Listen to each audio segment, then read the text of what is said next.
Está abaixo ali. Você tem como conectar no seu? É da pastora botar o link no grupo, para você enviar através do link.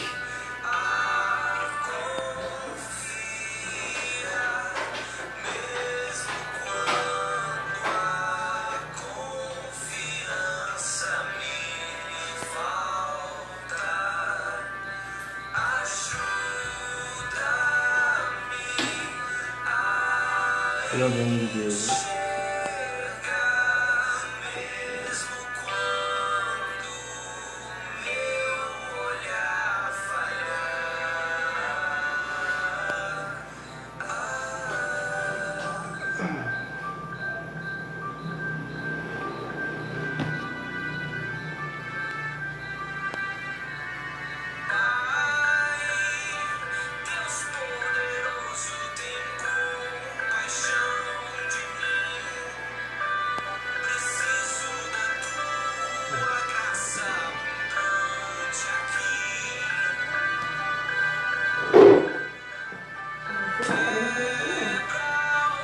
Oi? Tem alguém já?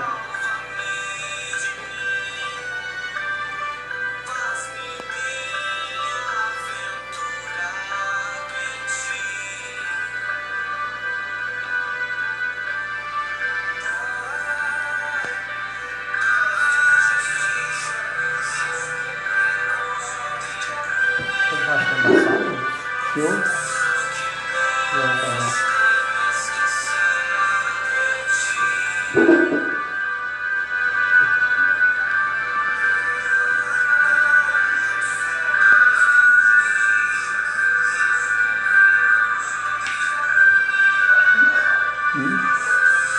Show? Tá bom.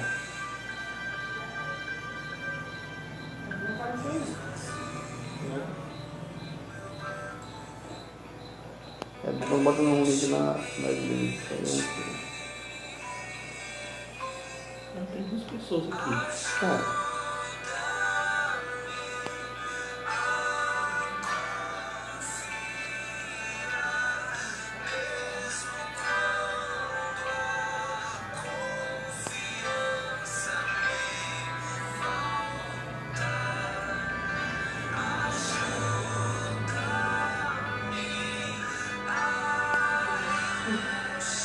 tá certo?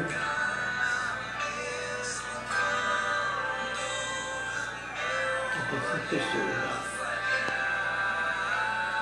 Pronto, agora eu vou começar a enviar os links. Meus queridos, boa noite a todos, graças e paz, presbítero José Roque, graças e paz, meu querido.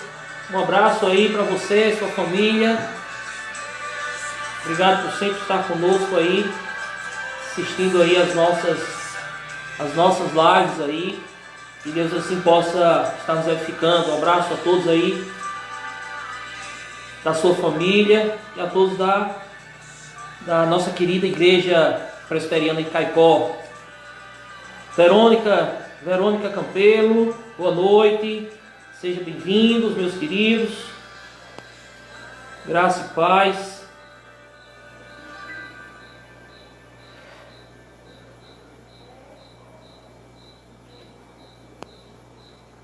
Terminar aqui de mandar os links. Esperar os irmãos aí. Você pode compartilhar para que outras pessoas possam assim estar assistindo, ou também, creio que abrir uma sala de vídeo também, caso queiram.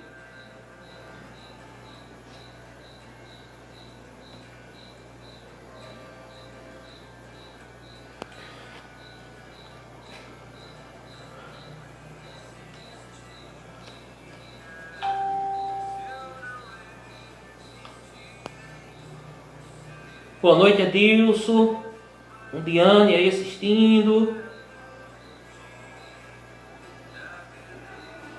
Messias, seja bem-vindo, boa noite. Ana Lúcia Campelo, boa noite, sejam bem-vindos todos.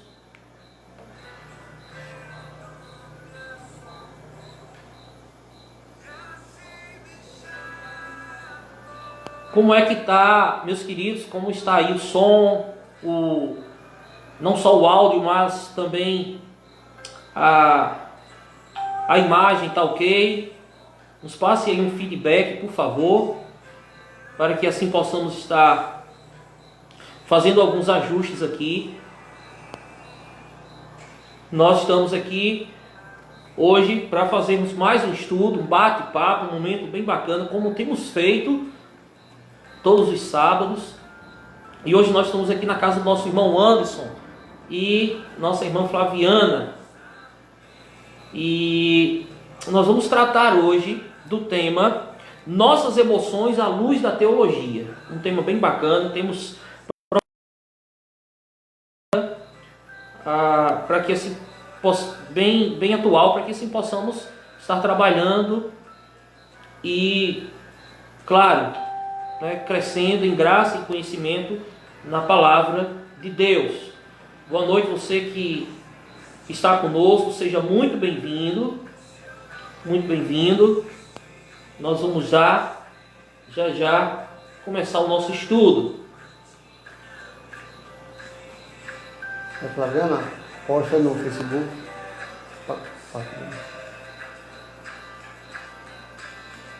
Compartilhar no caso,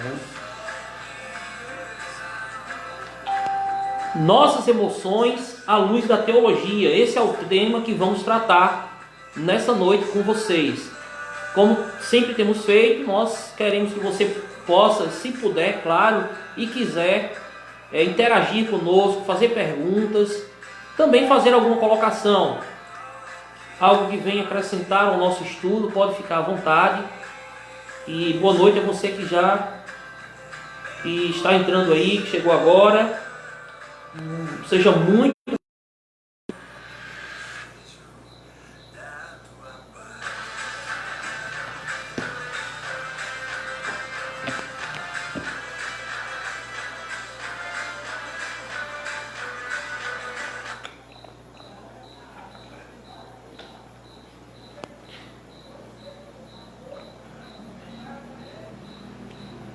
à medida que o pessoal for entrando, nós assim vamos dando as boas-vindas.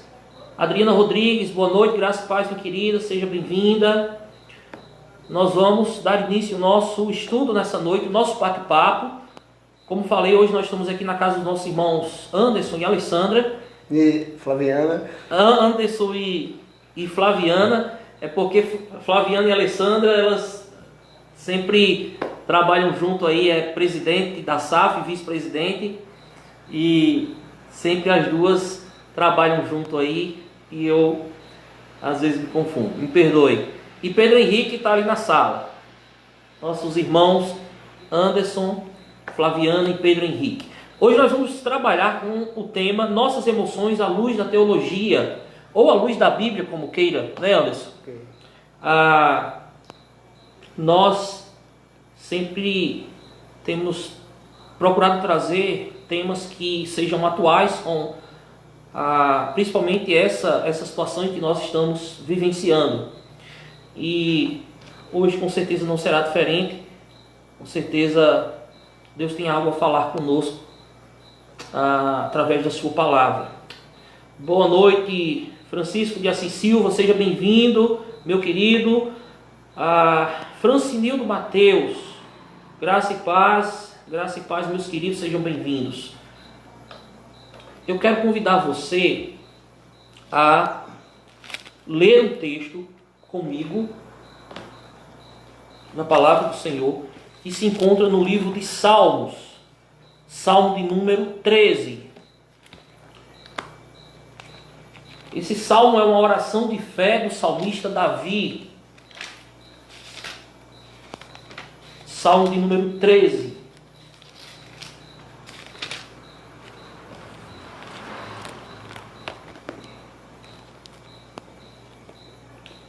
Lembrando que nós vamos tratar hoje com um tema que é Nossas Emoções à Luz da Teologia.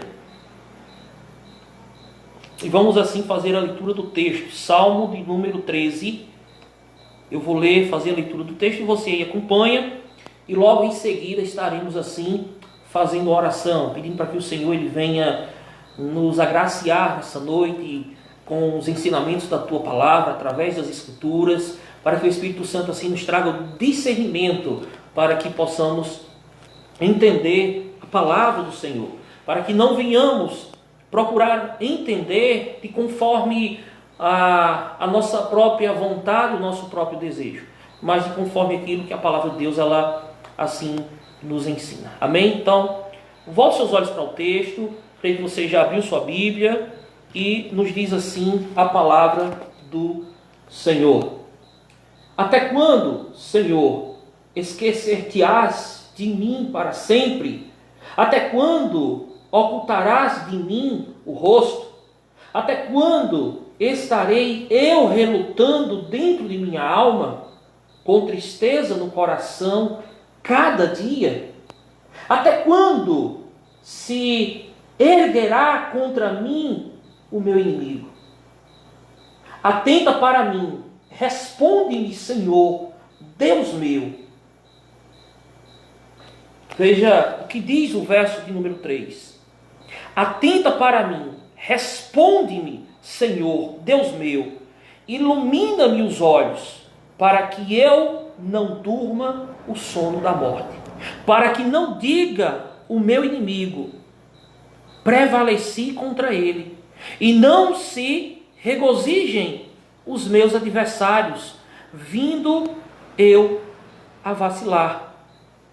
No tocante a mim, confio na tua graça, regozije-se o meu coração na tua salvação. Cantarei ao Senhor, porquanto me tem feito muito bem. Louvarei, cantarei ao Senhor, assim o salmista diz no verso 5, porquanto me tem feito muito bem. Que Deus aplique a porção da sua palavra em o nosso coração. Vamos orar, curve sua fronte, vamos orar nesse momento. Deus tem sido benevolente conosco, maravilhoso conosco. Então, assim como o salmista diz, cantarei ao Senhor, porquanto me tem feito muito bem. Meus queridos, com certeza é a graça de Deus sendo derramada sobre as nossas vidas dia após dia. Então vamos agradecer ao Senhor por esta dádiva, agradecer ao Senhor por este momento de podermos estar aqui e partilharmos da Tua Palavra. Amém? Ó Deus, muito obrigado, Senhor, Pai Santo, Pai querido, Deus soberano, muito obrigado, Senhor, por esse momento, pelo dia que passou, pela semana, ó Deus, que tivemos, que passou, e estamos aqui porque o Senhor é quem nos coloca de pé, o Senhor é quem nos sustenta, pela Tua graça e pela Tua tão somente misericórdia que nós estamos aqui. Te pedimos, ó Deus, no nome santo de Jesus, venha falar conosco através da Tua Palavra, através das Sagradas Escrituras, que o Teu Espírito Santo seja Ele a nos iluminar, seja Ele a nos dar o discernimento de entender a Tua Palavra e colocar em prática, ó Deus, assim na nossa vida. Ser com cada um que está em casa nesse momento, talvez, ó Deus, até reunido na sala com os seus familiares para participar desse estudo. Abençoa a vida do Teu servo Anderson, que vai estar, ó Deus, trazendo esse estudo para nós, e que em nome de Jesus, ó Deus, possamos crescer em graça e em conhecimento da Tua Palavra. Muito obrigado, Deus. Assim como o salmista, cantaremos, adoraremos ao Senhor, que muito tem feito por nós. Por isso, nós Te louvamos. Em nome de Jesus. Amém. Amém. Meus queridos, só baixar aqui o volume aqui do som. Deixa eu ver quem entrou aqui mais. Nossa irmã Marisa. Boa noite, Marisa. Graça e paz. Graça e paz. Finha Campelo, seja muito bem-vindas. Seja muito bem-vinda. Que Deus assim a abençoe. Me parece que ocorreu um erro. Nós já estamos tentando aqui a consertar, tá certo? Você que nos ouve aí, nós hoje vamos estar tratando do tema sobre nossas emoções à luz da teologia. um tema bem bacana, propício para esse momento. Então,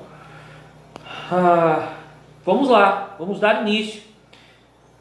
Anderson, boa noite, graças e paz. Graças e paz, pastor. Boa noite, irmãos. Boa noite, amigos. É uma satisfação recebê-los aqui na minha casa, né?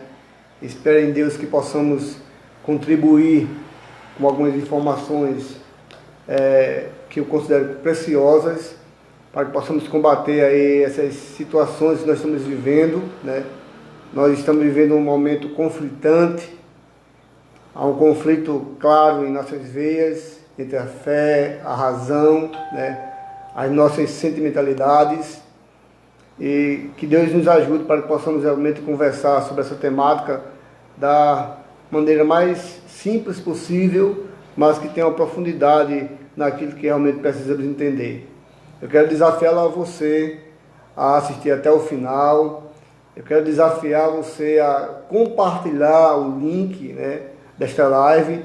Quem sabe você tem alguém que está passando um momento muito difícil no emocional, alguém que está com um conflito espiritual e que precisa entender mais sobre as nossas sentimentalidades à luz das Sagradas Escrituras. Então você pode ser um colaborador, você pode anunciar aí essa live, né, ajudando aqueles que tanto precisam, como todos nós estamos no mesmo barco, né, em meio a essa pandemia, em meio às ameaças, em meio à crise, e nós precisamos de um respaldo bíblico, né, de como nos comportar, de como enfrentar as nossas sentimentalidades. Que Deus nos abençoe. Amém, amém.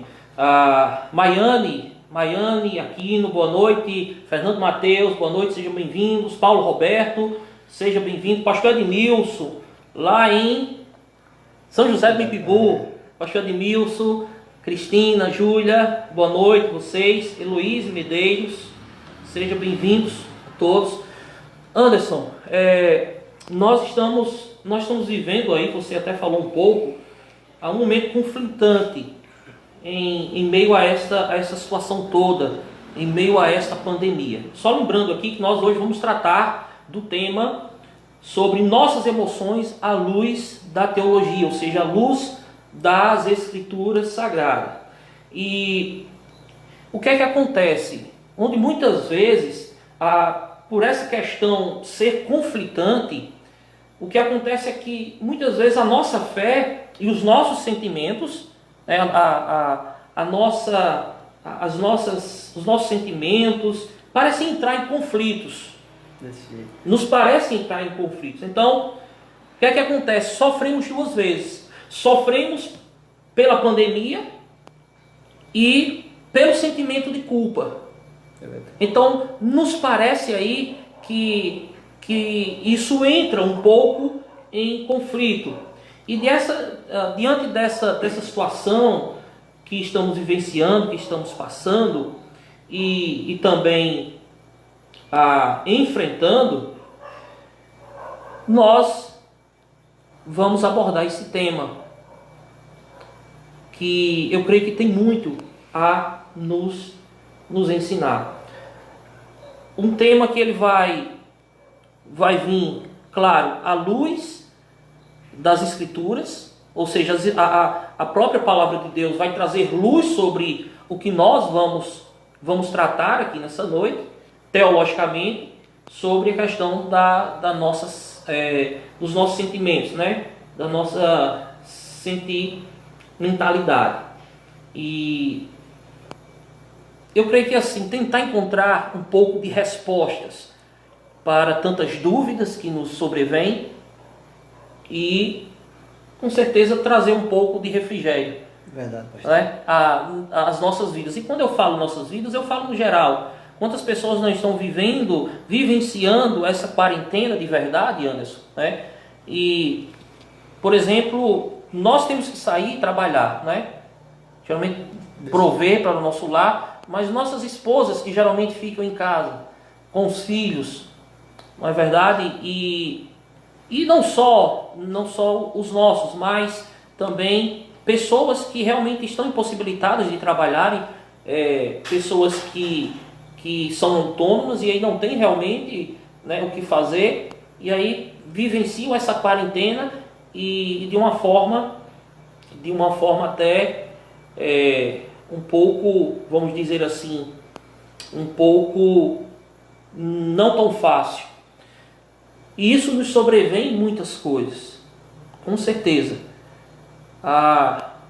Pela própria situação em que vivenciamos, e muitas vezes queremos procurar resposta para isso. O que fazer, como proceder, de que forma, de que maneira. Então, hoje nós vamos tratar, né, sobre esse tema, nossas emoções à luz da teologia. O estudo dessa noite será através de algumas perguntas que eu vou fazer para o nosso irmão Anderson. Nós chamamos perguntas orientadoras e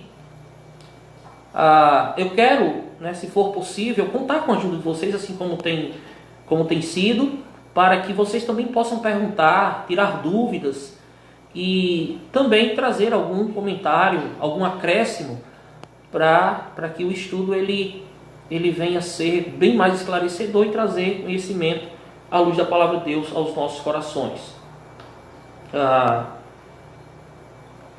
Vamos à primeira pergunta. Anderson, nossas lágrimas em meio à crise, ela é um sinal de frieza espiritual, de fraqueza espiritual, na verdade? É uma boa pergunta que merece uma ótima resposta, né? Nós podemos dividir a resposta, na verdade, em duas partes.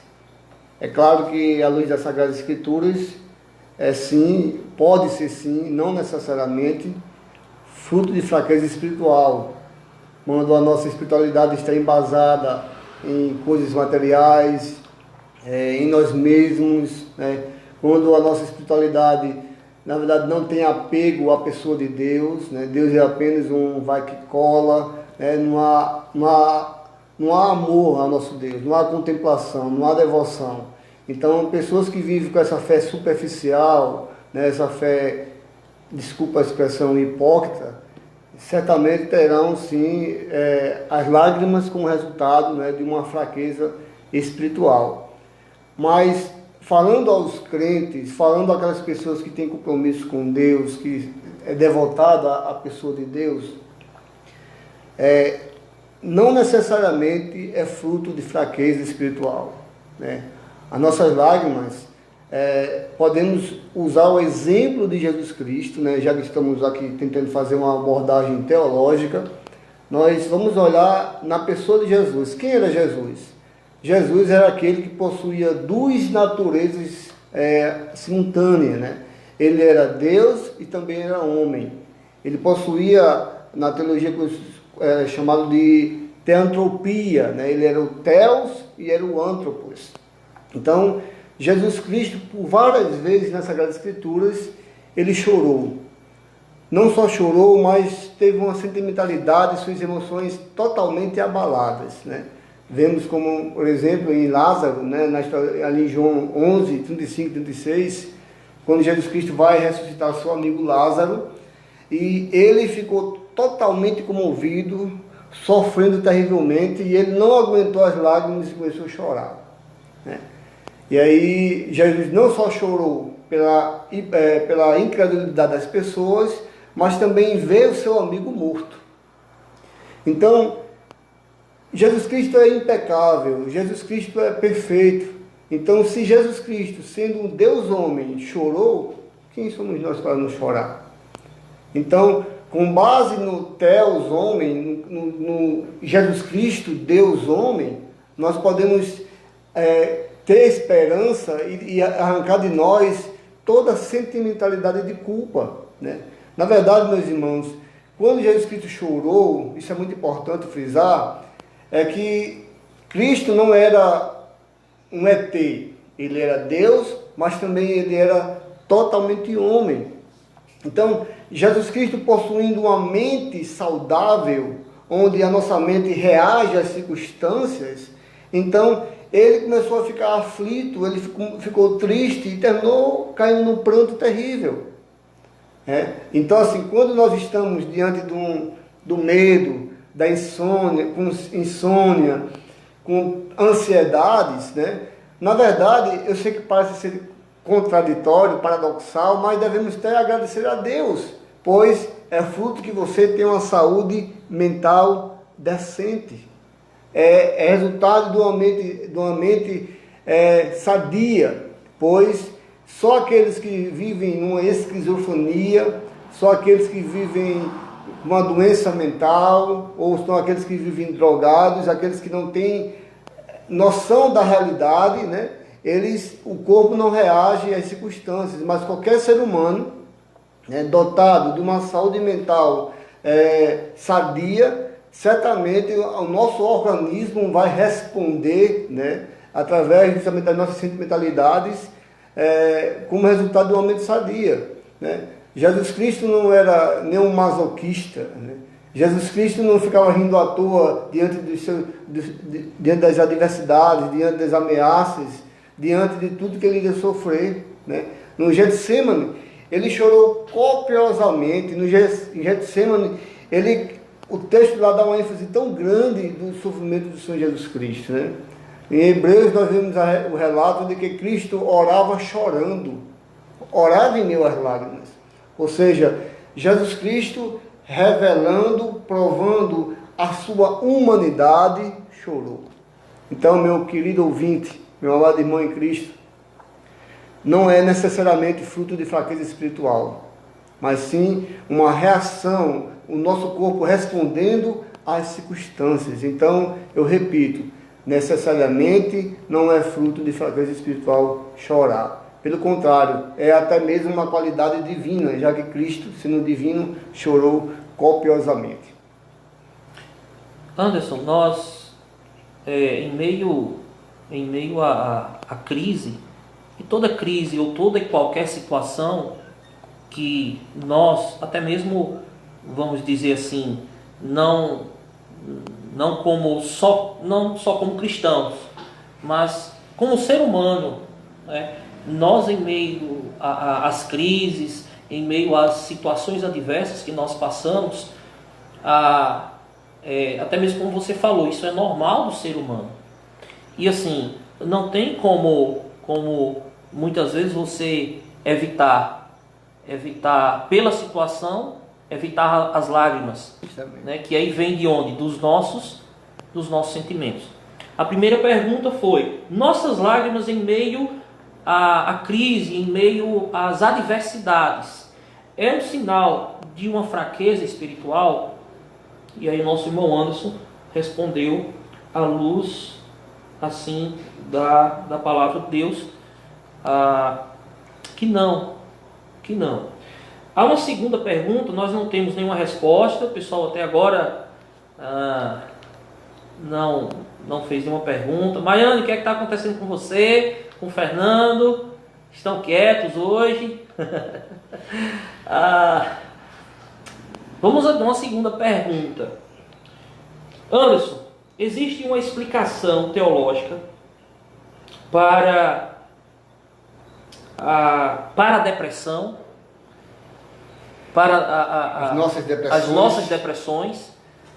Quando eu falo depressão, eu posso falar da questão não só emocional, mas também pela questão espiritual também. Podemos abordar ou fazer uma junção? Com certeza, pastor. Lembrando os irmãos que você que tiver alguma dúvida, por favor, nos dê um feedback, fala aí o que você está pensando. É claro que nós não teremos condições de responder, né, mas ficaremos na dívida, né? Então, exatamente, na próxima live nós teremos a honra de poder dar a resposta necessária. Lembrando que nós não estamos falando do problema do mal, nós não estamos falando sobre as ações de Deus, mas nós estamos falando das nossas sentimentalidades, certo? Então, por isso que nós vamos ficar aqui dentro dessa temática. Eu peço a sua atenção e a sua compreensão é que nós estamos tentando usar ter uma visão teológica sobre essa temática. Isso você precisa prestar bastante atenção. Se você não entender algumas colocações, você pode perguntar, ou senão depois revisar, né, o vídeo aí que estará gravado, estará disponível no Facebook. A segunda pergunta que o pastor fez é se há uma explicação teológica para nossas sentimentalidades. E aqui eu quero que você preste muita atenção no que eu irei falar. Para que você entenda a questão teológica, a resposta quanto às nossas sentimentalidades, nós precisamos voltar alguns milhares de anos atrás. Temos que voltar lá para o Jardim do Éden. Vamos ler aqui Gênesis 1, por favor. Gênesis 1, 31. Só a primeira parte do versículo. E Deus viu que tudo que fizera era muito bom. Meus irmãos, meus queridos ouvintes, quando Deus criou o homem, Deus criou o homem num ambiente de exata perfeição. Um lugar lá para as bandas do Éden, né, de Jardim do Éden, mas na verdade é um jardim que havia nas bandas de uma região chamada o Éden. E esse ambiente, pela ausência do pecado, a ausência do mal, era totalmente pleno em toda a sua funcionalidade, em toda a sua existência. Então, o que aconteceu? Quando nossos pais buscaram a independência de Deus, aí vocês sabem da história, né? Eles comeram do fruto e foram expulsos do Jardim do Éden. E aí, é justamente nessa expulsão do jardim é que nós vamos encontrar uma resposta teológica para as nossas sentimentalidades. O que é que aconteceu? Quando Deus criou um homem, Deus criou um homem perfeito, dotado de toda a sua funcionalidade em plenitude. O homem não só funcionava perfeitamente, mas a sua própria existência estava sob uma realidade de plenitude existencial, de harmonia plena. O termo-chave mesmo, pleno, perfeito, a obra da criação de Deus. Mas quando esse homem saiu do Jardim do Éden, o que é que aconteceu? Esse homem passou a ter uma nova existência. Por causa da realidade do pecado, por não mais estar no Jardim do Éden, esse homem agora está afetado pela uma realidade anômala. Uma anomalia generalizada. Só para você ter ideia, o homem não foi feito para morrer. E agora, por castigo divino, o homem agora está morrendo fisicamente. Né? O nosso envelhecimento é um processo degradativo para a morte, para a sepultura. As nossas emoções não são mais plenas. Elas se tornaram instáveis. Por quê? Porque agora nós não mais estamos vivendo dentro do Jardim do Éden. E aí o que aconteceu é que hoje em dia, eu, você, todos nós, há uma depressão ontológica. O que é isso, irmão? É porque é inerente do nosso ser, pois inconscientemente nós temos saudade daquele lugar perfeito, pleno, majestoso, que era o local onde não existia pecado. Então, nós estamos num ambiente hostil, anômalo, então nossas sentimentalidades são instáveis, devido a essa nova realidade criada por nós mesmos ao buscarmos a independência de Deus. Eu lembro que lá no seminário, pastor, eu fui pedir autorização para casar. E aí já tinha enfrentado meu sogro, né, já tinha pedido a minha então namorada em casamento.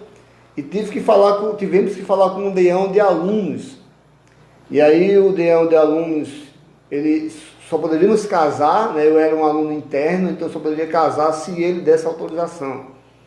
E eu cheguei lá, mas minha namorada na época, né? E disse o pastor disse: meu irmão Anderson, qual é a razão pela qual você quer casar? Aí eu disse: pastor, eu e minha noiva, nós nos amamos. E por causa desse amor, nós queremos construir uma família e servir a Deus. Olha que coisa romântica, né? Coisa linda. Aí o pastor disse: irmãos, vocês não estão prontos para casar. Aí eu, misericórdia. Como é que é? Não, irmãos, vocês não estão prontos para casar. Eu quero uma razão plausível, eu quero uma razão justa para esse casamento. Aí nos deu um estudo, né? E aí passamos 15 dias estudando as Sagradas Escrituras e finalmente encontramos um motivo nobre, um motivo interessante. Então voltamos ao escritório do pastor e o pastor disse: irmão, e aí?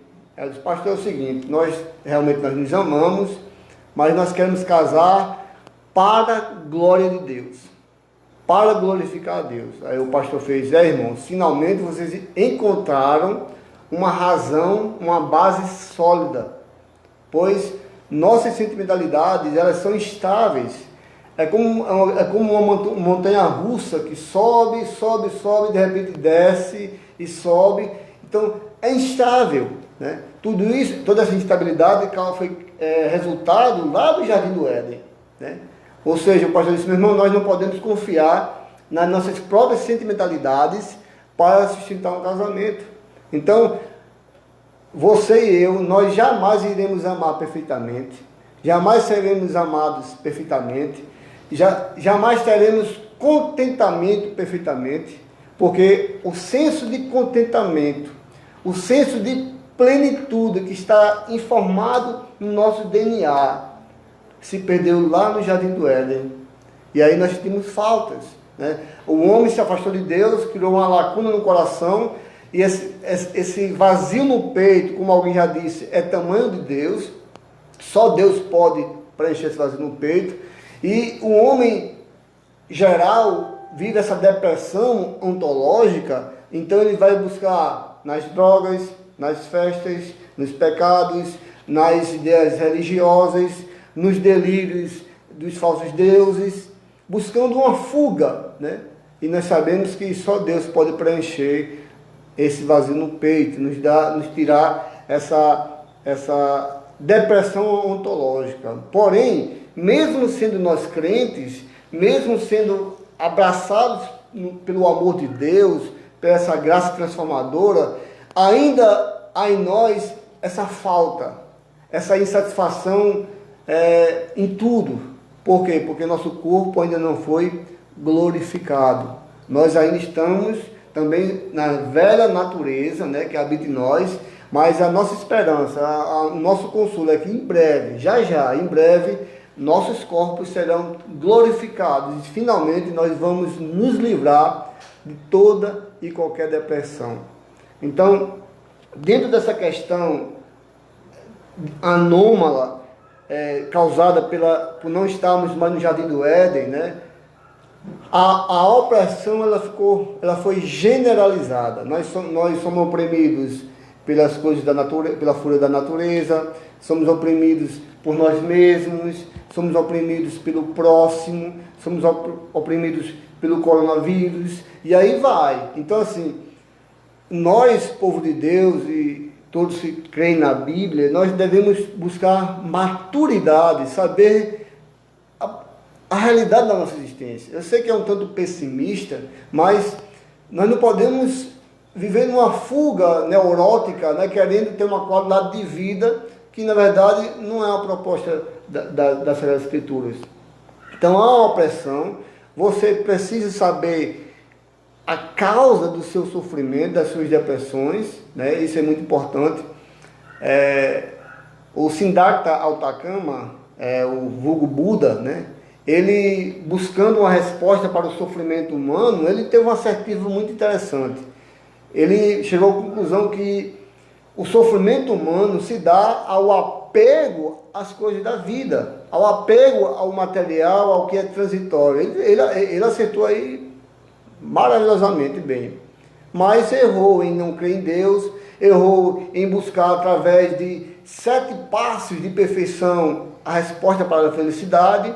E aí o budismo se tornou uma opressão. Por quê? Porque como atingiremos os 7 passos de perfeição se nós somos imperfeitos? É verdade. Né? E você precisa, meu amado ouvinte, meu amado irmão, saber que as depressões não é só ontológica, né? Mas tem a questão patológica, e muitas das depressões vêm através das opressões satânicas, opressões variadas, né? Eu lembro, estudando sobre a Idade Média, olha só você ver a Idade Média como se tratava. A visão das pessoas na Idade Média era o seguinte, é que eles viam tudo a partir do divino. Toda a resposta, toda a argumentação estava a partir do divino, da ideia do transcendente. Então, como é que eles lidaram com o sofrimento, com a depressão? No quarto século havia um monge chamado Gregório de Ponticus. Ele alistou, né, 7 pecados capitais, ou seja, pecados cabeça, né, pecados que da parte dele surgem novos pecados. E um desses pecados capitais era a tristícia, né? A tristícia para a mente medieval era um caso de opressão demoníaca, de possessão demoníaca. Então as pessoas, pastor, que sofriam de depressão eram oprimidas muito mais ainda, porque eram tratadas como caso de possessão demoníaca, né? Em contrapartida, a medicina que era rude, né, que era totalmente rústica, ela fazia vários testes bizarros, tentando encontrar um medicamento para ajudar as pessoas com depressão, né? No sexto século, o Gregório o Grande, né, ele colocou, alistou, oficializou como pecado capital, mas com o passar dos séculos se tornou o pecado da preguiça, né, para ser mais politicamente correto, né? Mas é tristícia. Mas olha só, irmãos, onde eu quero chegar falando da Idade Média, é que pessoas que tinham problemas patológicos eram tratados de forma espiritual, ou seja, o remédio estava errado, né? Mas também tinha pessoas que tinham problemas espirituais e estavam sendo tratados pela medicina, né? Então, esse tipo de opressão, pasmem, mas acontece no dia de hoje. Porque existem muitos irmãos que estão sofrendo de depressão, não por possessão demoníaca, mas por problemas de pecado, problemas de visão de vida errada, né? E outros irmãos, mesmo sendo espirituais, sendo pessoas de Deus, sofrem de depressão por problemas patológicos, né? A gente sabe muito bem disso. Mas tem pessoas que estão, não em relação aos crentes, tem pessoas que estão oprimidos por demônios, espíritos malignos, mas devido não acreditarem nas coisas espirituais, nessa realidade espiritual, tratam através de medicamentos. Então a medicina dopa o cara vive dopado, né? Sendo que era um problema espiritual. Da mesma forma, de forma contrária, né? Muitas vezes um irmão tem apenas uma questão de disfunção cerebral, química no cérebro, né? Uma questão patológica, mas aí tem igrejas aí fazendo exorcismos, orações e orações, e o irmão nunca vai ficar bom. Não deveria ser tratado.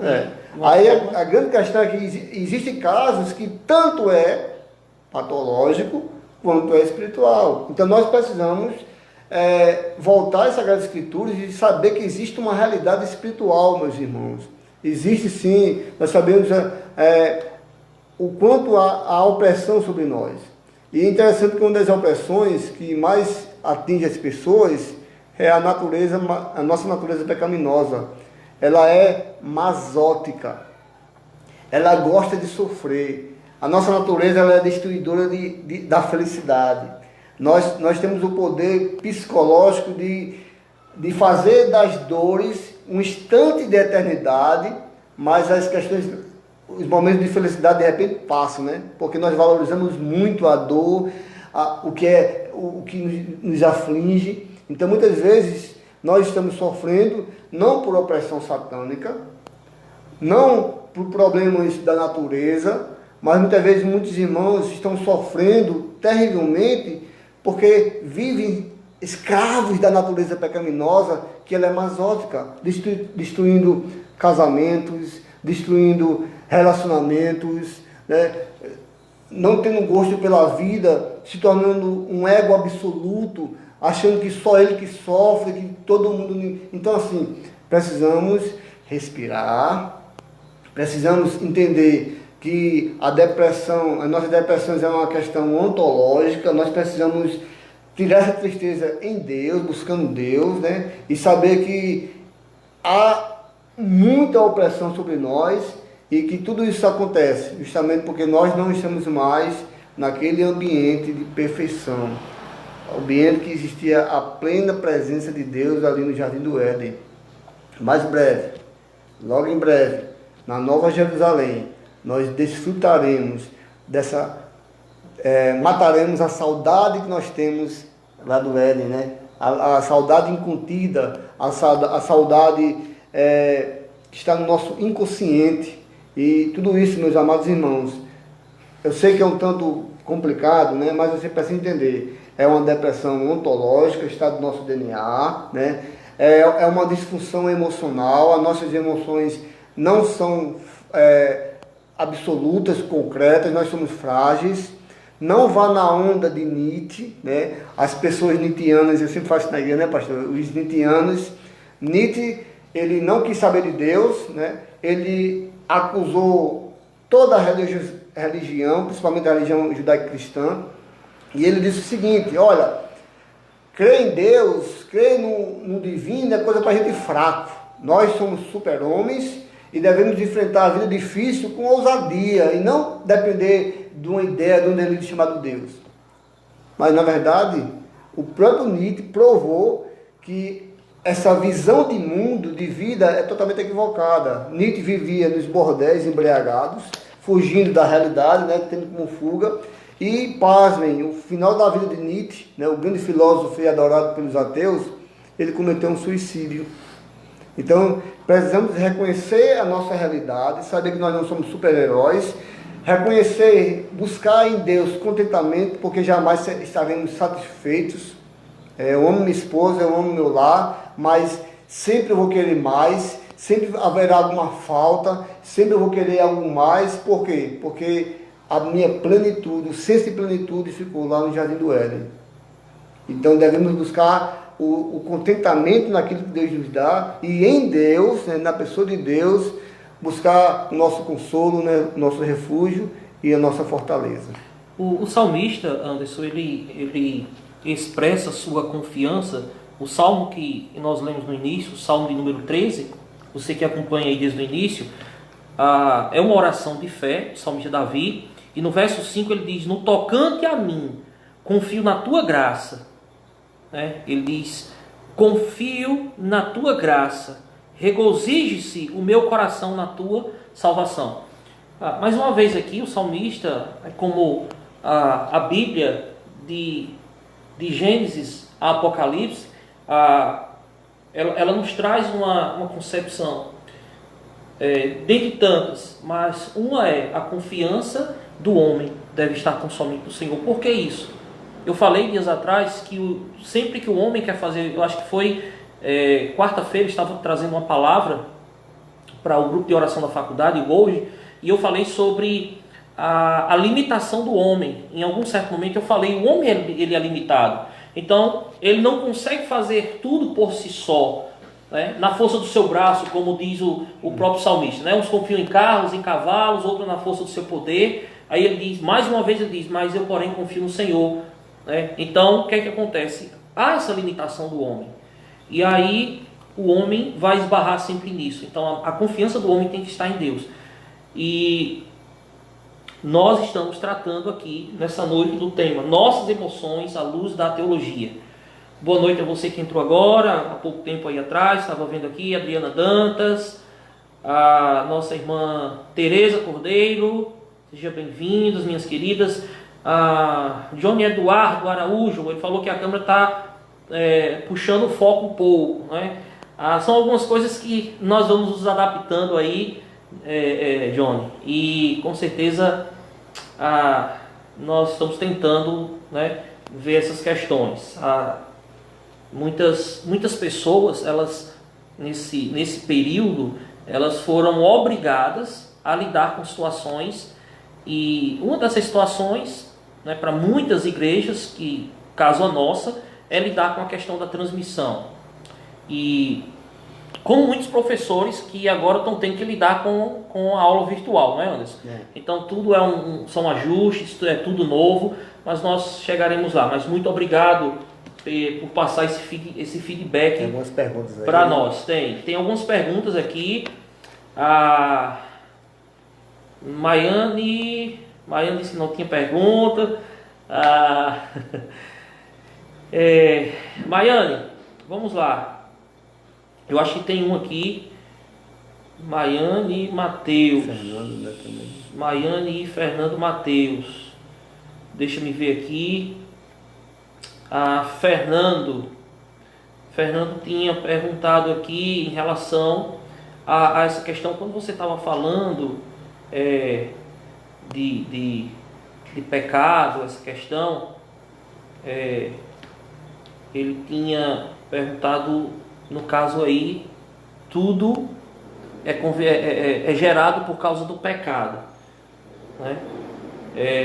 Então, após a queda, a pergunta dele, então após a queda do homem, o ser humano experimentou novas emoções que ele nunca teria no Éden, como por exemplo, dor, choro, depressão e por aí vai, né?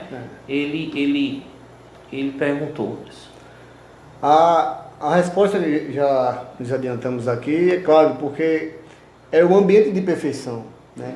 Então, como é que nesse ambiente de perfeição haveria sentimentalidades negativas? Claro que não. É tanto que a proposta de Deus de restaurar o Éden, que é a Nova Jerusalém, ele promete justamente livrar-nos de toda lágrima, né? De toda dor, né? De toda qualquer coisa, essas sentimentalidades que nós temos numa vida pós-Éden, né? Eu acho que a irmã Maiane esposa de Fernando Mateus, fez uma pergunta aí também. Fernando colocou: no céu não haverá dor, nem choro, nem tristeza, né? Eu acho que ligado à pergunta que ele fez. Maiane colocou: pastor, tem uma pergunta. Boa noite, nossa irmã Josefa, irmã Zefinha, Jane, sejam bem-vindas. Como podemos, a pergunta de Maiane, como podemos diferenciar depressão ou falta de confiança em Deus? É uma boa pergunta, né? Como nós falamos, a depressão ela tem vários fatores. E nós devemos detectar, né? Olhar não só na questão espiritual, mas também na questão medicinal, né? Porque muitas vezes a nossa fé, a depressão independe de fé. Isso aí eu conheço, né, um número gigante de pessoas. A irmã Lucidélia, uma mulher de Deus, numa fé extraordinária, e ela tem aquela doença TOC, né, e um momento terrível na vida dela. Sempre ela viveu com essa doença, né? Mas isso não quer dizer que a irmã não tem fé, né, etc. Agora aqui também não podemos negar o fato que muitas vezes as nossas depressões é justamente pela falta de uma visão madura acerca das propostas de Deus, né? E aí nós começamos a criar uma ideia neurótica, além do que Deus propõe, e aí nós vamos entrar em parafuso. Por exemplo, pastor, quantos irmãos hoje estão sendo afetados com um tipo de fé neurótica? Você chega na igreja, o pastor diz: olha, a sua bênção vai chegar hoje à noite, Deus me mandou dizer que a sua vitória está para chegar e é agora, levanta a sua mão, pega a sua vitória. Aí a irmã vai lá, pega a vitória e chora, e naquele naquele êxtase emocional, ela acredita que está tendo uma unção, e ela sai confiante: eu recebi minha vitória, e chora, e chega em casa e com a vitória na mão, e na medida que a emocionalidade vai diminuindo, ela vai percebendo que não tem vitória nenhuma. Então essa irmã vai entrar em parafuso, né? Ou então se dá conta com a verdadeira realidade da vida, né? Justamente. Então assim, a dor, ela dói, né? E nós sabemos que essa teologia, essa doutrina que tenta fazer de um homem, fazer do crente ter uma fuga, né, da nossa realidade, que não é fácil, né, é fazer sofrer duas vezes, né? Você cria uma expectativa e depois você cai dentro da realidade. Então assim, depressão não é fruto de fraqueza espiritual, mas que pode ser. Aí cabe a mim, a buscar nas Sagradas Escrituras tendo a humildade de reconhecer que nós precisamos do coletivo, precisamos da igreja, precisamos de pessoas que conhecem as Escrituras, para termos um acompanhamento doutrinário, bíblico, devocional, né, para que possamos realmente adquirir ferramentas espirituais para lapidar a nossa cosmovisão e aí estarmos vivendo melhor. Eu conheci muitos irmãos e amigos meus que tiveram problemas de depressão justamente pela espiritualidade equivocada, né? As expectativas que depois vamos ver na frente totalmente aquém daquilo que o Evangelho propõe. Então, assim, eu acho que nós precisamos, diante da realidade, que nós somos seres frágeis, né? Que a depressão não necessariamente é uma falta de fé, fraqueza espiritual. Precisamos a humildade de pedir socorro, de viver na coletividade. A igreja serve para isso. Até mesmo os atritos, as decepções, os problemas dentro da igreja são oportunidades de exercício espiritual para exercitarmos o amor, o perdão, a misericórdia, né, a fé. Então, assim, quando nós dispensamos tudo isso e queremos resolver sozinho nosso problema emocional, é terrível. Não confie em você. Você não é super-homem. Não confie em Nietzsche. Confie em Deus, que só Ele pode nos dar a força que excede todo entendimento para termos paz em meio à tempestade. Amém. Boa noite a Flávio Campelo. Boa noite, Maridalva Carlinhos, lá no Ceará. Deus abençoe vocês aí, meus irmãos. Estamos com saudade de vocês também. Lembrando que nós estamos tratando o tema Nossas Emoções à Luz da Teologia. E algumas perguntas aqui que vão servir como orientadoras. A primeira pergunta foi: nossas lágrimas em meio à crise é um sinal de fraqueza espiritual? Essa foi a primeira pergunta que já falamos sobre isso. E a segunda é: existe uma explicação teológica para as nossas depressões?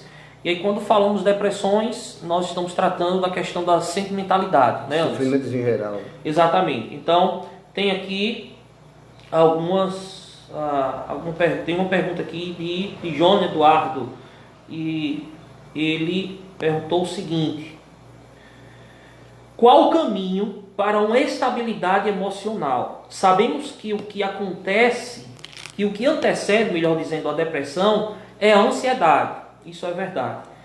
Como manter o foco, a fé, a razão, quando vivemos em um mundo tão acelerado, com muita informação para ser digerida? Lidar com o eu, com o cônjuge, né, com os filhos, e com o trabalho, com a igreja e com a sociedade, sendo cada um relacionamento distinto, tomado por um volume altíssimo de informações e exigências. É um pacote grande aí, viu? Tenha pena de mim, Eduardo. Uma pergunta aí. Mas assim, realmente o que ele falou aí... Interessantíssimo. Muito obrigado, meu irmão. Espero que possamos ajudar a dar uma resposta aqui, pelo menos... E o que estamos vivenciando hoje mais do que tudo, Anderson. Satisfatório, né? Essa pergunta eu quero responder com uma terceira pergunta que o senhor vai fazer, que encaixa justamente com o que eu pretendo falar aos irmãos. Tá então bom? Vamos partir para a terceira pergunta, que é: como enfrentar esse conflito entre fé e as nossas sentimentalidades? Prestem bem a atenção, como enfrentar este conflito entre fé e nossas sentimentalidades?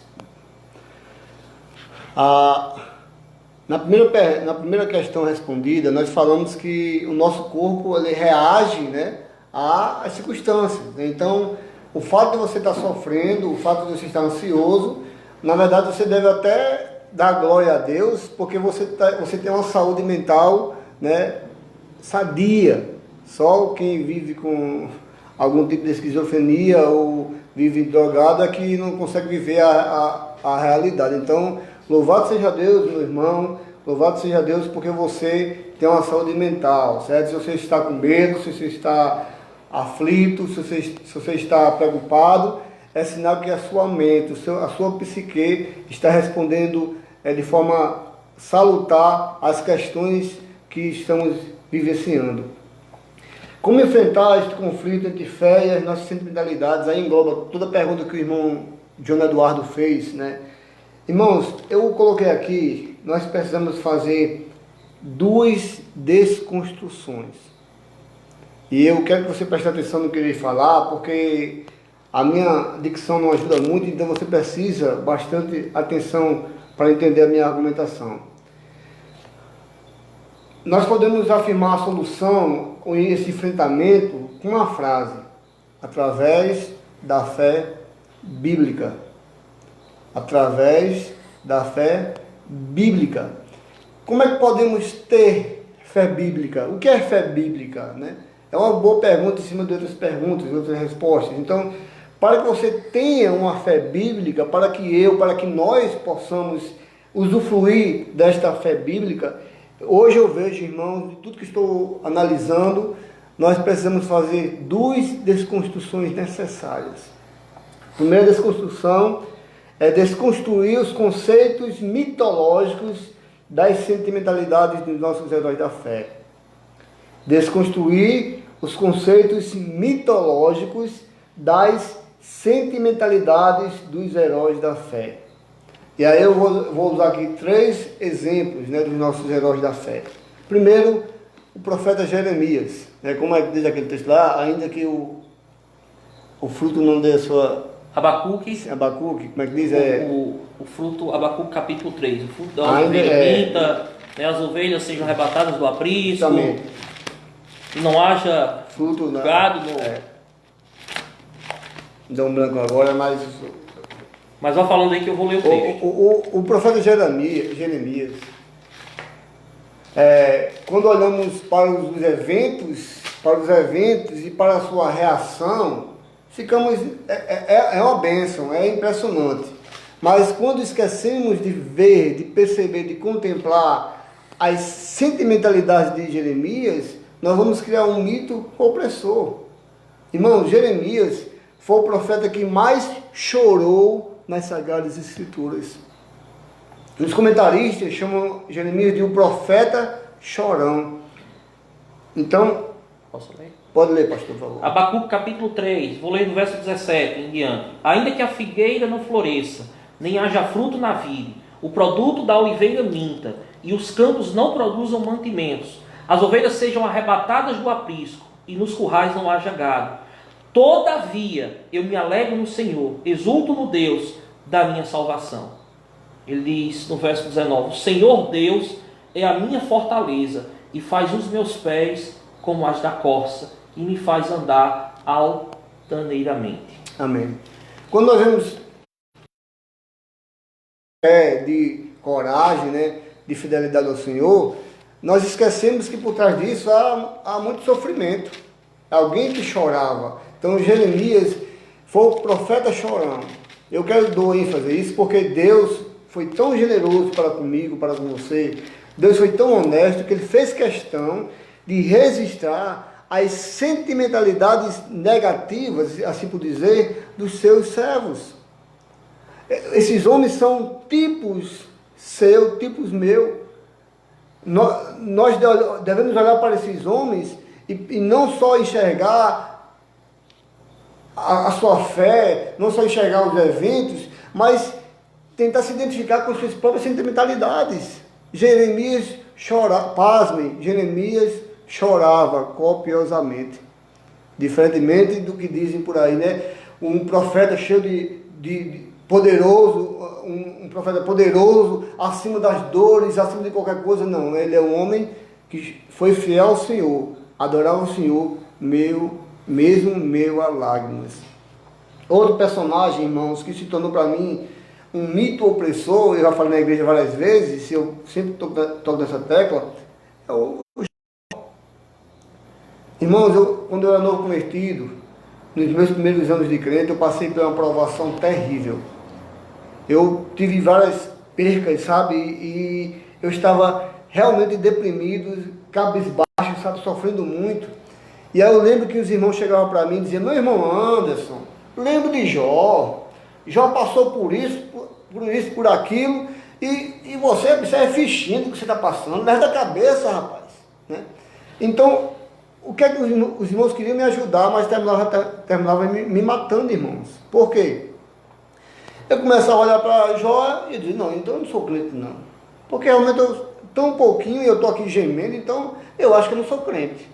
Porque, então assim, é um erro de ênfase que os irmãos que leem a Bíblia, até mesmo dos pregadores, fazem em relação a Jó.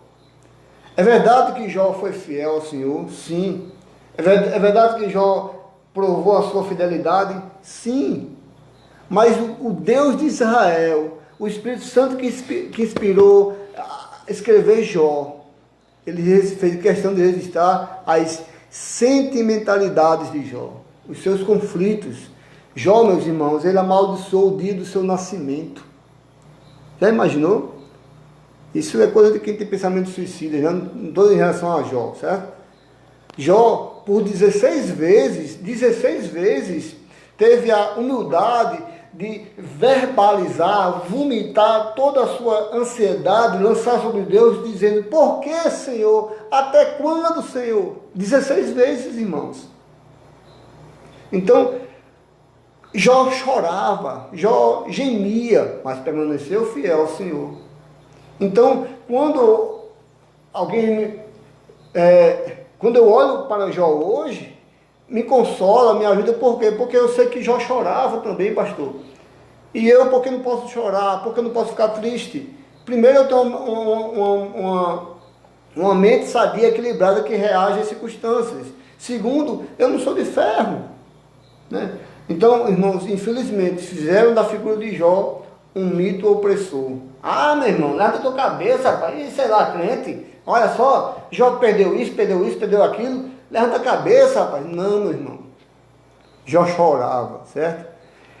O apóstolo Paulo, quando o apóstolo Paulo diz, tudo posso naquele que me fortalece, a ideia lá é tudo suporto, ele fala que era fiel a Deus em todas as circunstâncias, mas o apóstolo Paulo tinha seus conflitos.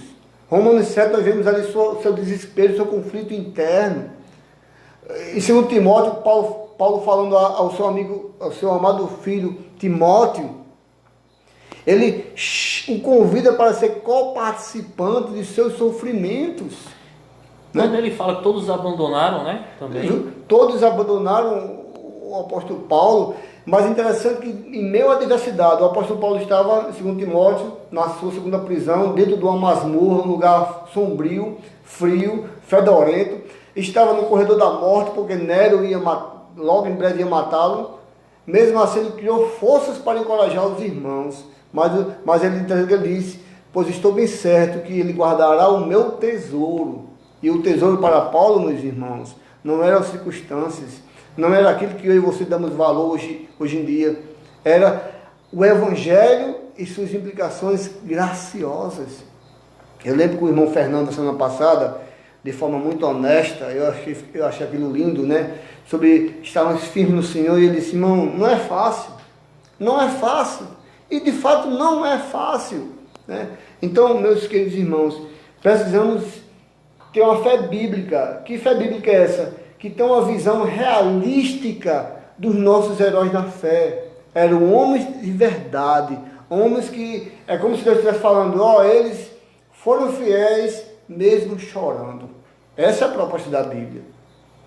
Esses homens acima das circunstâncias, não. O apóstolo Paulo, a fidelidade sim, a fidelidade acima das circunstâncias, né? A esperança acima das circunstâncias, mas as sentimentalidades, pastor, estavam em meio às circunstâncias. Então, precisamos desconstruir os conceitos mitológicos das sentimentalidades dos heróis da fé. Eu tenho muito medo, pastor, de um dia eu estar dentro de uma crise, dentro de uma tragédia, e vir alguns irmãos querer, sabe, dar alguma resposta. Não, meu irmão, eu só quero ser o ombro.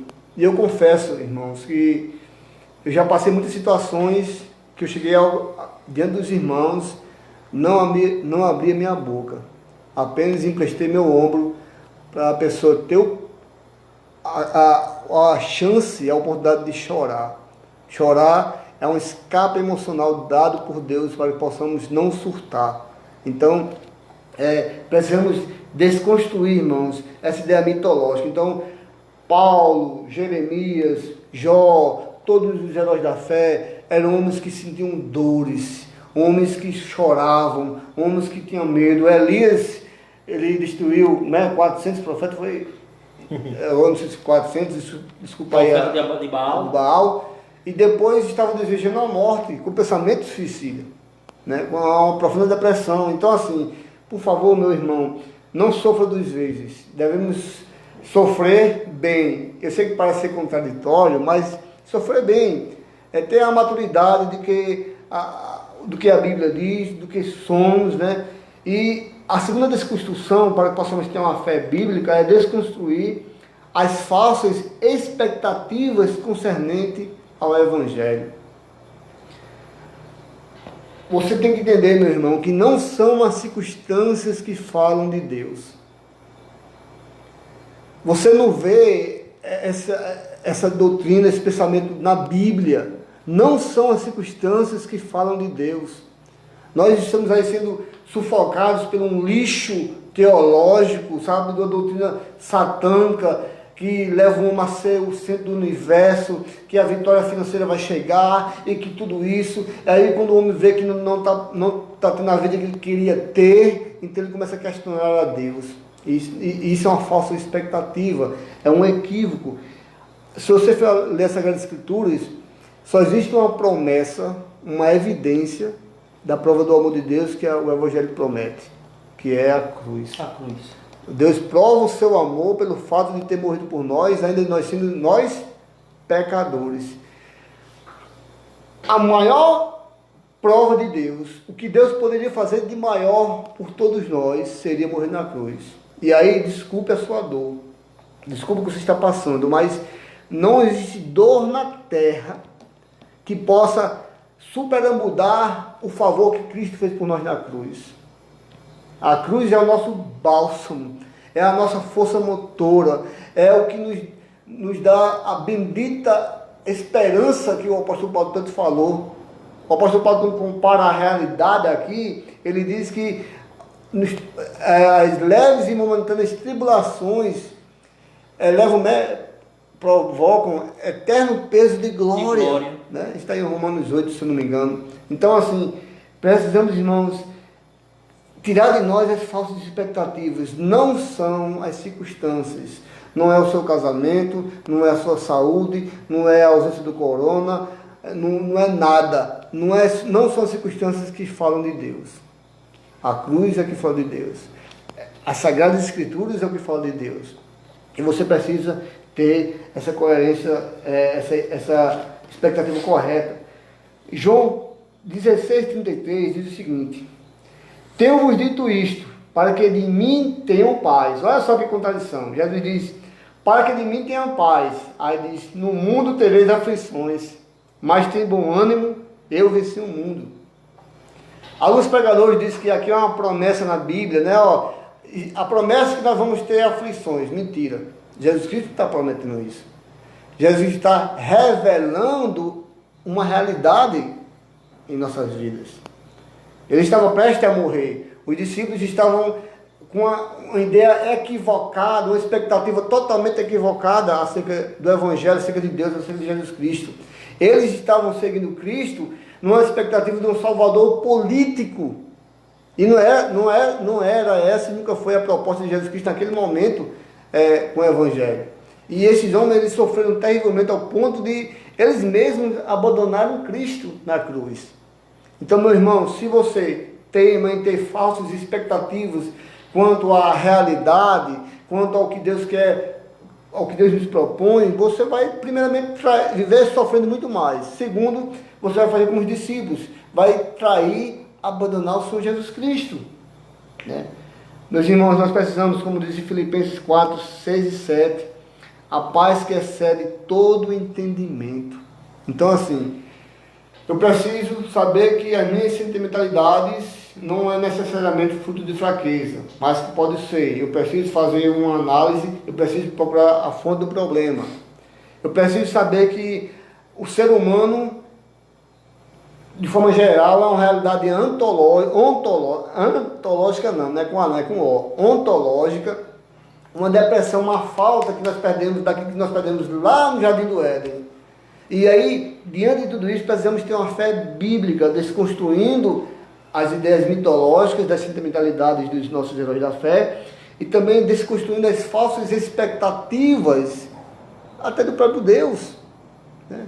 Um Deus agiota, um Deus que só quer ofertas para poder dar uma bênção a você, um Deus que está acorrentado à vontade humana, um Deus que parece que perdeu a sua soberania. Não, Deus está no trono, meu irmão.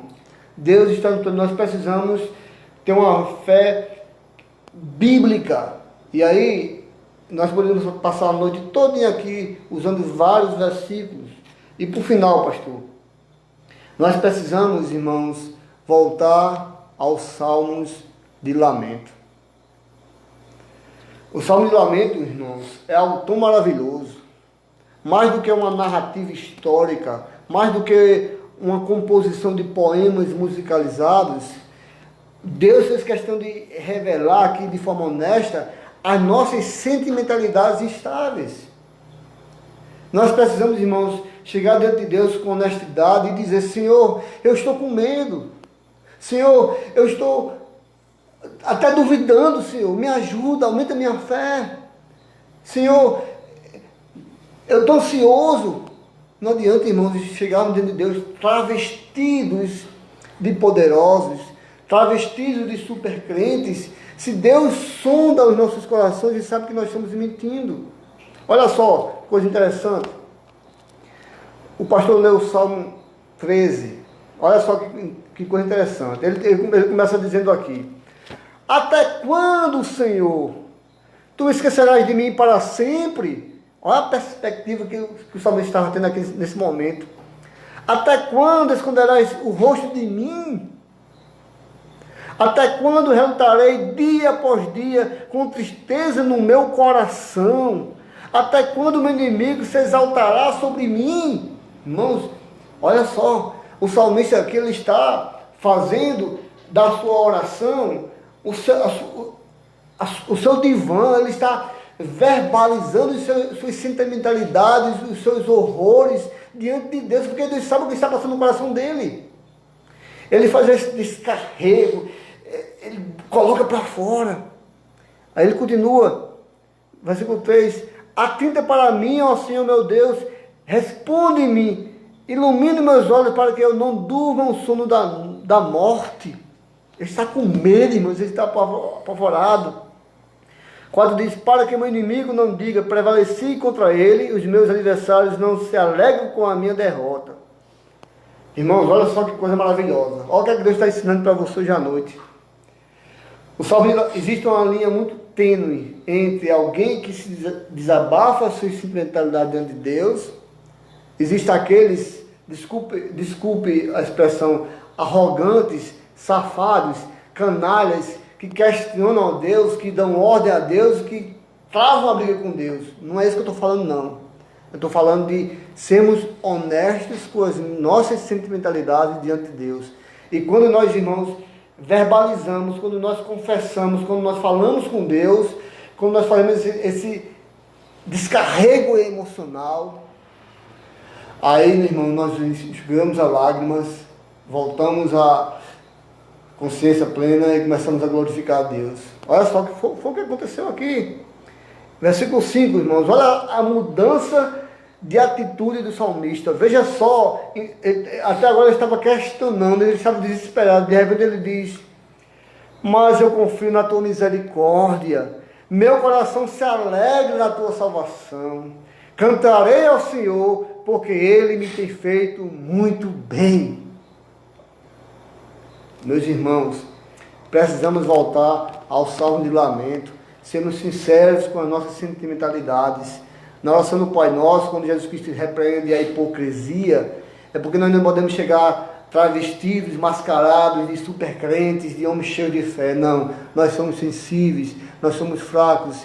E eu lhe convido hoje à noite, se você está com o coração pesado, se você está agoniado, confessa a Deus as suas ansiedades, lança sobre Ele, meu irmão. Você vai ver o quanto isso vai fazer bem para a sua vida. Mais ou menos era isso que eu tinha hoje à noite, mas vamos seguir aí, Anderson, talvez tenha alguma pergunta. Boa noite, a nossa irmã Arlete Silva, lá de Caicó, entrou agora há pouco. Seja bem-vinda, minha querida. Um grande abraço para você. Deusiane, sua irmã, ela citou um texto aqui que na verdade você comentou, né? Não andeis ansiosos, Filipenses 4:6, de coisa alguma, antes em tudo seja os vossos pedidos conhecidos diante de Deus pela oração e súplica em ações de graça. Filipenses 4:6. Eu creio que uma das causas que tem ajudado muito ao ser humano, de uma forma de que se colocar diante do Senhor, né? E como o texto diz, colocar-se diante do Senhor, né? Diante de Deus, através da oração, da súplica e com ações de graça. Fernando Mateus ele colocou o seguinte: então ele me disse, a minha graça te basta, porque o poder se aperfeiçoa na fraqueza, de boa vontade, pois mais me gloriarei nas fraquezas, para que sobre mim repouse o poder de Cristo, pelo que sinto prazer nas fraquezas, nas injúrias, nas necessidades, nas perseguições, nas angústias, por amor de Cristo, porque quando sou forte quando sou fraco é que sou forte. 2 Coríntios 12, 9 e 10. E ele colocou o seguinte, concluir. Parece até que Paulo era masoquista, mas será que isso é estabilidade emocional, né? Será que isso é que é estabilidade emocional? Na verdade é a pergunta, né? O interessante aí nesse texto, meus irmãos, o termo-chave aí é a graça te basta. Aí, meus irmãos, a forma como nós nos portamos com essa verdade, ela é tão medíocre, tão aquém daquilo que deveríamos ter, que se torna algo totalmente contraditório. Eu acho que você já fez na sua vida, eu já passei na minha vida, a gente está passando por uma provação, aí o pastor dizia, e aí, irmão, eu só faço, meu irmão, só a graça. Só a graça, pastor. Só a graça. Como se a graça é aquela velha história, não tem tu, vai tu mesmo. É como se a graça for o que restou. Irmãos, a maravilhosa graça é a manifestação de Deus por sua vida, é um favor imerecido. Você irá para o céu, meu irmão. O apóstolo Paulo não é um masoquista não, o apóstolo Paulo revela seu sofrimento, mas essa maravilhosa graça de Paulo era a força motora, era o seu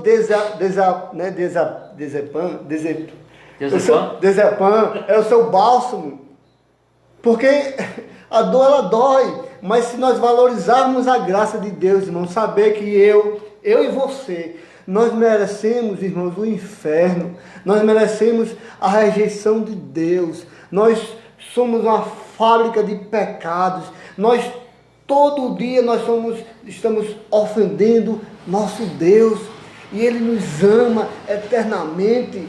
Essa graça, o termo graça caris, quer dizer favor imerecido. E eu tenho um Deus santíssimo e majestade, que olhou para esse miserável e que me ama por sua graça. E aí eu não preciso das minhas obras, da minha espiritualidade para alcançar, não, como diz Efésios 2, 8 e 9, pela graça sois salvos, mediante a fé, isso não vem de vós, é dom de Deus, não por obras, para que ninguém se glorie.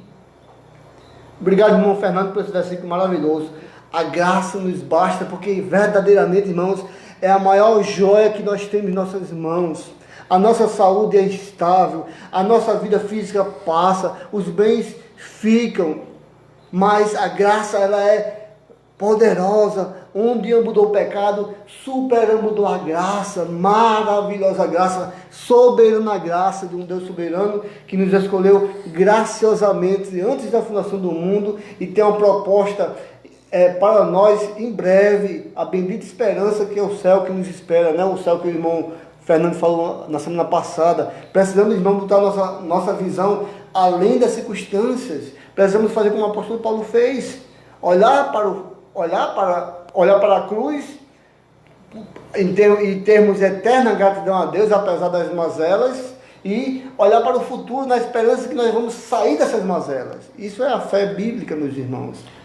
É o que Paulo vivenciava. Eu infelizmente, Anderson, você comentando aí, falando, e assim, infelizmente eu já ouvi pessoas falando, né? E até questionando, será que Paulo não era masoquista e gostava de sofrer?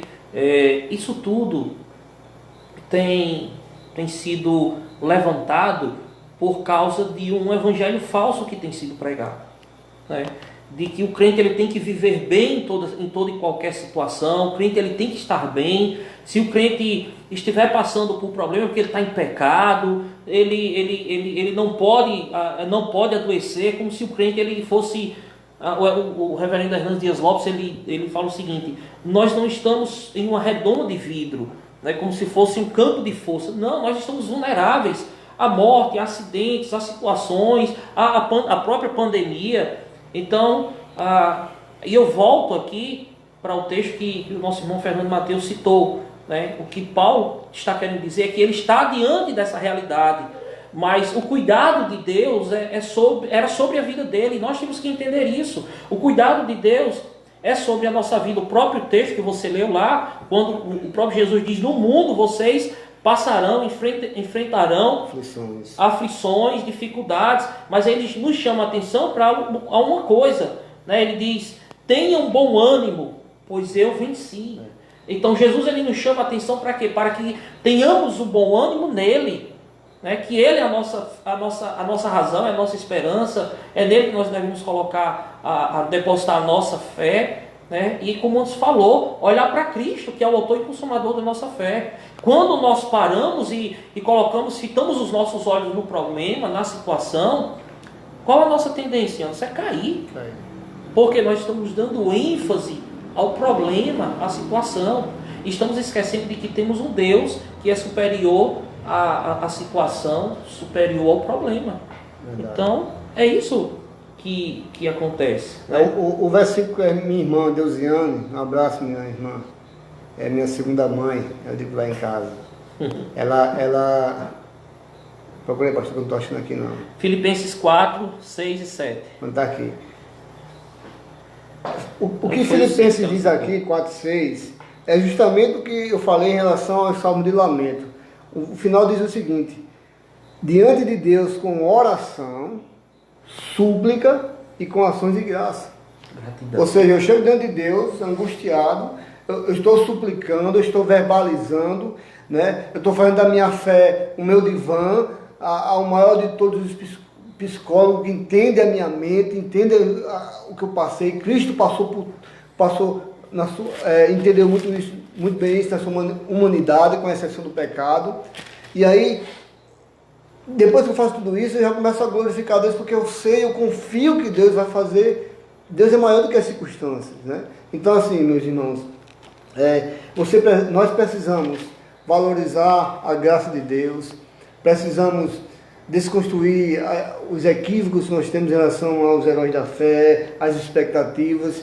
Precisamos, irmãos, praticar em meio à nossa fragilidade a alteridade. O que é alteridade? É você se colocar no lugar de outro. Quantos irmãos aí estão sofrendo com depressão e sofrendo pelo preconceito que as pessoas têm com esses irmãos, sendo taxados porque não têm fé, porque é um crentinho fraco? Irmãos, nós não somos Deus, nós não somos juízes. Só Deus sabe o que aquele irmão está passando, né? Que possamos também ter compaixão, que possamos também ser humildes, reconhecer que nós somos frágeis e qualquer um de nós podemos cair nessa mesma situação. Agora sim, irmãos, enquanto você não tomar uma decisão de valorizar a cruz de Cristo, como Paulo valorizou, aí você vai ver profundamente mais angustiado ainda. Porque se Cristo, a morte de Cristo não é suficiente para a sua felicidade, o que poderia ser, pastor? O que poderia ser? É verdade. Né? Que Deus tenha misericórdia de nós, que Deus nos ajude. Eu lembro, pastor, que lá no seminário, eu passei por uma aprovação tremenda, meus irmãos. Eu era o seminarista, desculpa, eu era o seminarista mais liso do seminário. Uhum. E eu não queria envolver minha família nessas questões financeiras. Então eu fui pela fé, literalmente pela fé mesmo, e eu tive que pagar um preço muito alto. Eu chegava no final do semestre, os alunos iriam para suas respectivas cidades, rever seus pais e tal. Mas nas férias, os pastores, os alunos iriam para suas casas e eu ficava sozinho no seminário. Alguns ficavam comigo, outros alunos ficavam, mas eles ficavam um pouco tempo e no final ficavam sozinhos. Imagina aí, irmãos, um jovem num seminário gigante, numa capital, com escassez financeira. Naquele tempo eu não tinha acesso a celular, internet, sozinho num seminário escuro, me sentindo a pessoa mais só do mundo. Revoltada porque eu estava endividado, eu devia muito ao seminário, eu tinha que trabalhar lá para poder pagar as dívidas, né?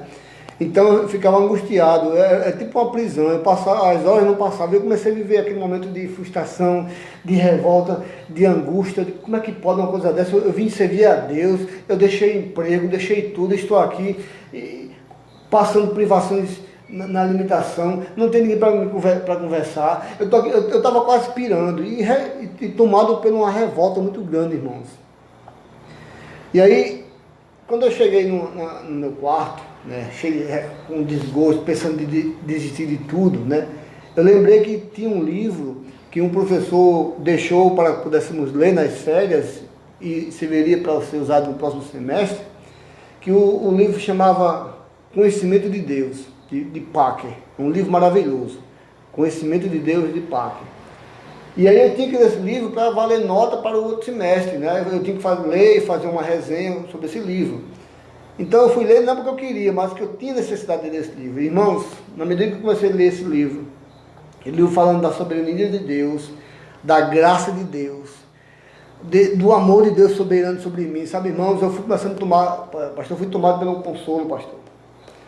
Um ânimo tão grande que eu passei meus dias que era de tristeza, de agonia, de revolta, transformou-se, sabe, em empolgação, sabe, em entusiasmo. Eu continuei sozinho no seminário, mas era trabalhando, meditando naquilo que eu tinha lido e ansioso para voltar para a leitura. Então, assim, irmãos, foi um momento maravilhoso. O quanto é bom conhecer Deus, valorizar a graça de Deus, viver Deus profundamente. E para finalizar aqui, assim, pode ter mais umas perguntas aí, mas tem. Mas assim, você que está nos assistindo e ainda não é crente,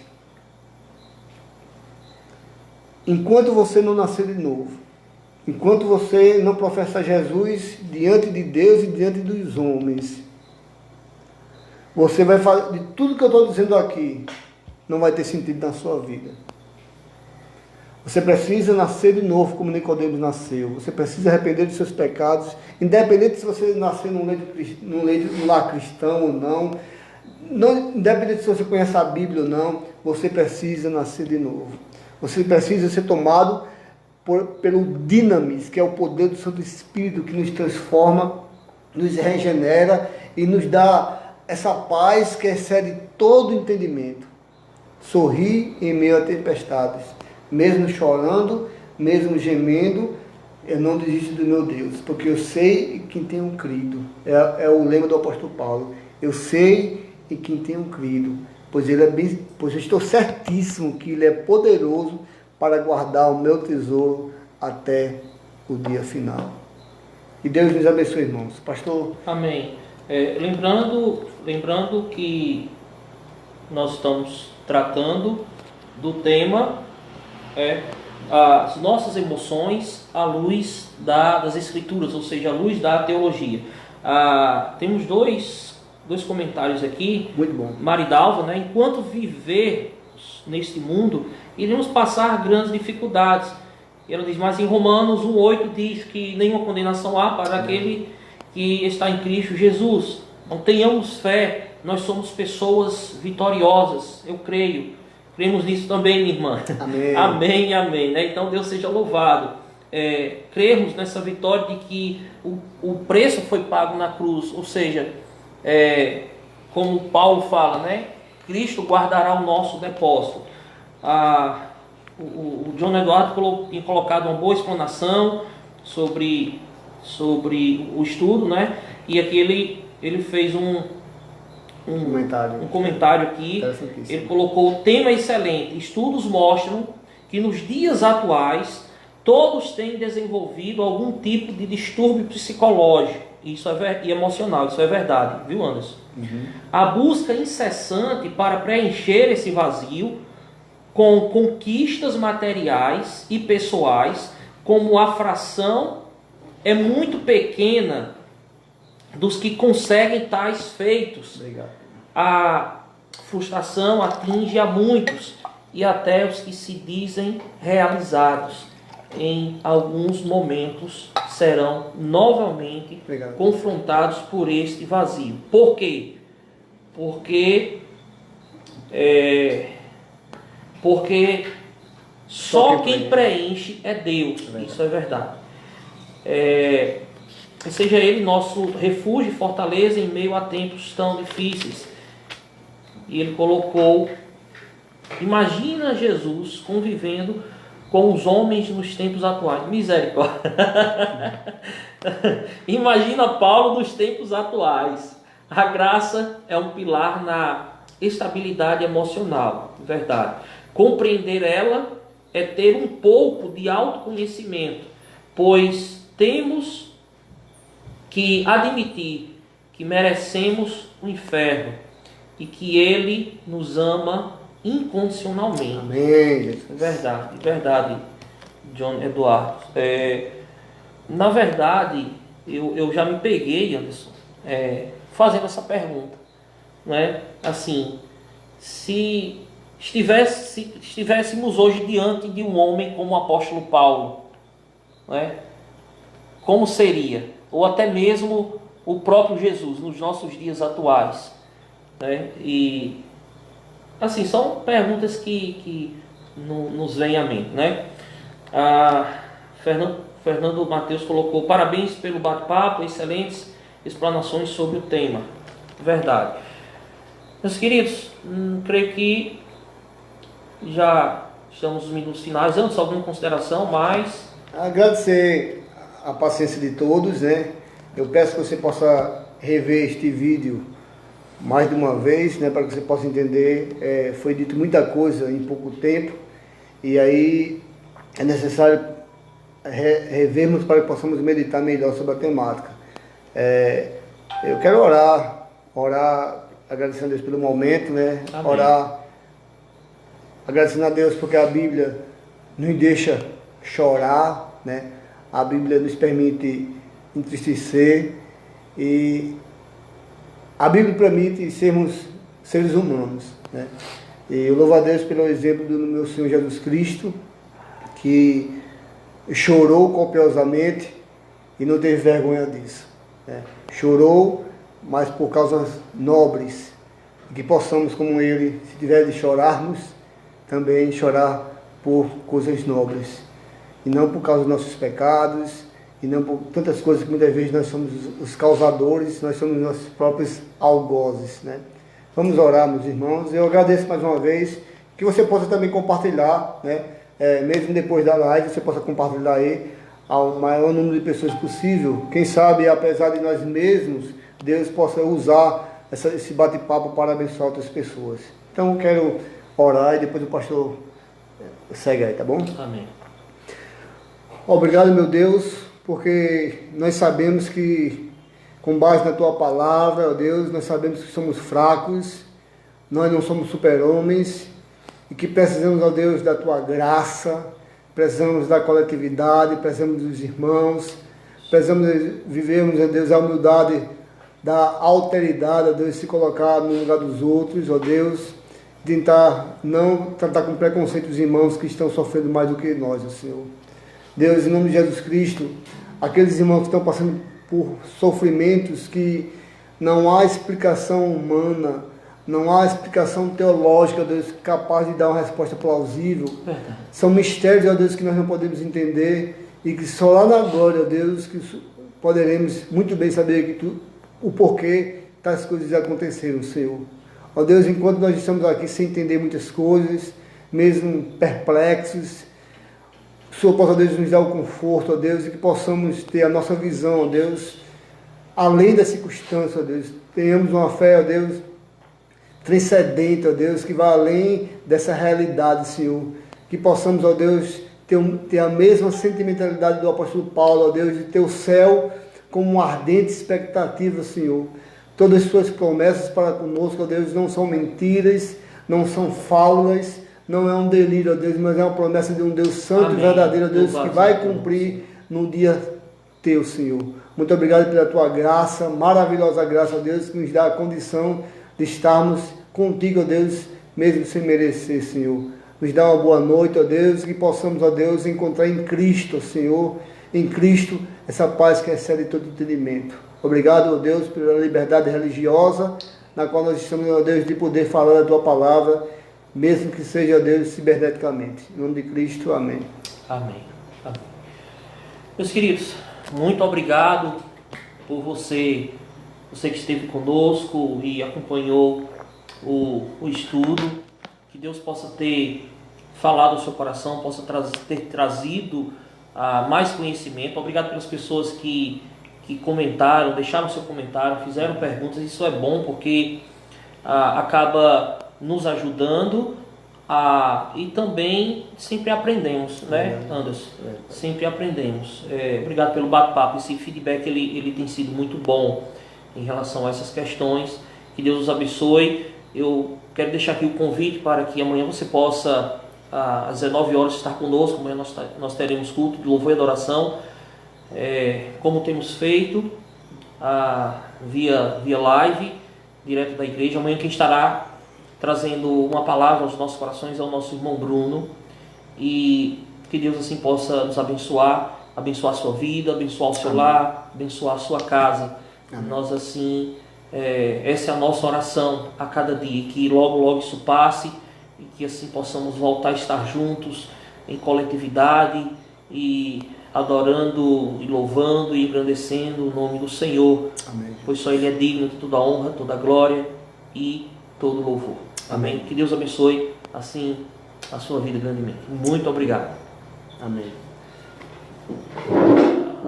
Fica lá.